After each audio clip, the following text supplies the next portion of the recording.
Hi guys, welcome back to another Matchbox Garage video. I'm gonna be working on the van today. So, you know, the fitment on the front is, I like the visual of it, but I think I'm catching a little bit of the front lip here on full lock. I don't appear to be damaging any of the outer wall here, but literally, you know, I don't have much travel. So I think if I raise this another inch, I think it will be a lot more of a pleasant drive.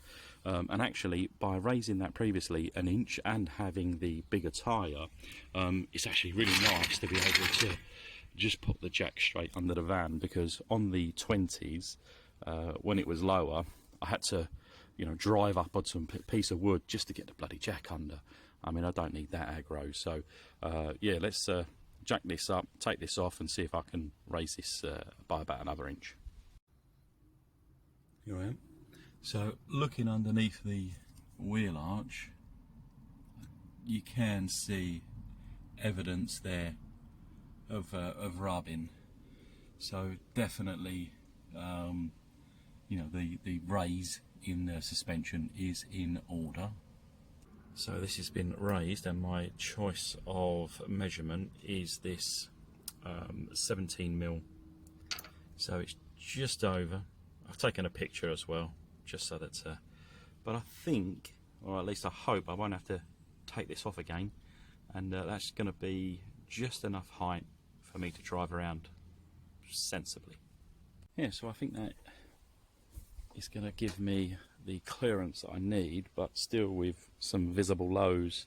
I think that's going to be sensible. Obviously, time will tell with the first ride, but otherwise I'm really happy with that look. And just like that, that's both the fronts raised, and I think will yield a much more pleasant drive. Right, so this is the rear wheel, where I am going to replace these shocks. So I'll put a little bit of WD-40 on the bottom. Can't yet get to the top, and that's because of the heat shield. But I've just noticed I don't have a back box. It doesn't sound, you know, overly loud. It doesn't, just sounds standard. So I wonder whether I can leave that. But of course, now that the actually behind the bush cat here, Junior, move out of the way. He don't listen. There's a little bit of arch there that did fall out.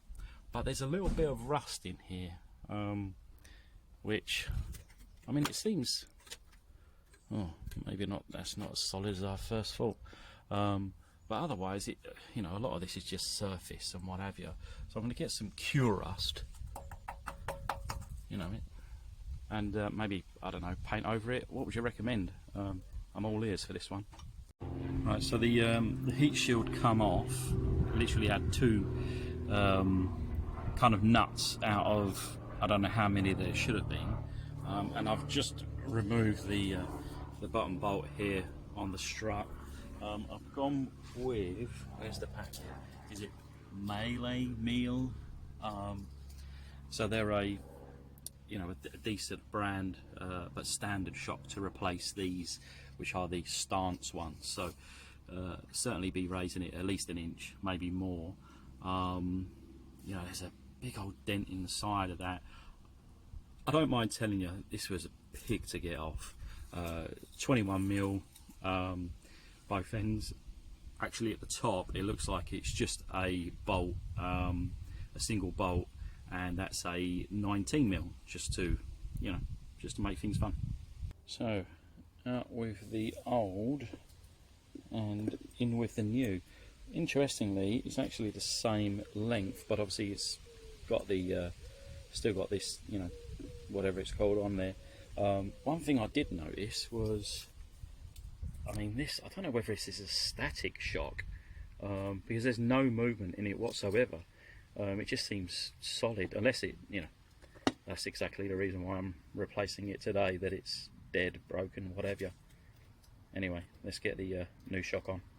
Well, I tell you what, it's a lot easier getting it on and taking it off. So that's the shock on, and I'm thinking about just getting like an exhaust tip, whether I'm going to extend it out or just bring it down, or even bring it out to the side. I'll see what eBay has to offer. I'm just got to find out what the diameter of this pipe is and order something up. But yeah, this was the harder side because it's got the exhaust in the way, it had the heat shield in the way, so fingers crossed the other side goes really easy. Right, so the new shocks are on. I'm not sure whether it's any higher or not. Obviously the other side has still got the lowered one on, so I'm going to have to put that on and of course give this time to settle. I don't know whether I was expecting the standard shocks. Well, I was expecting the standard shocks to raise it. Maybe I'm wrong by thinking that, and that I need to put some less lowered rear springs on. But let's put the other side on, take it out for a little drive. I mean, if it doesn't rub and the shocks do its job, then I can leave it. I mean, the visuals is fine for me. It's just, you know, the practicality of it. So yeah, I'm going to do the other side and report back after. So this is how she sits as a final after putting another inch into the front suspension. Really happy actually with not just the visual but how it drives. I've got full lock now and I haven't got any rubbing. And although I don't know whether, like I say, I was expecting the standard shocks to raise the rear, but it hasn't. But actually it doesn't rub. Just took it out for a drive, and then I think the original, or at least the stance shocks, one was actually, only one side was shot, the other side seemed fine. But yeah, with the standard equipment, was expecting it to be higher, but of course the springs then are dictating the, you know, the height of the vehicle. So, but I actually, you know, I like the visual was fine. I've just took it for a drive, only 5 minutes up the road and back, no rubbing. Rear wasn't, a little bit bouncy, but you know, 10% of what it used to be. So actually I'm really happy now with the way that this drives. So I've got to just keep it as it is, and then I can move on really now to the next job, which I don't know what that's going to be, but I'll come up with something.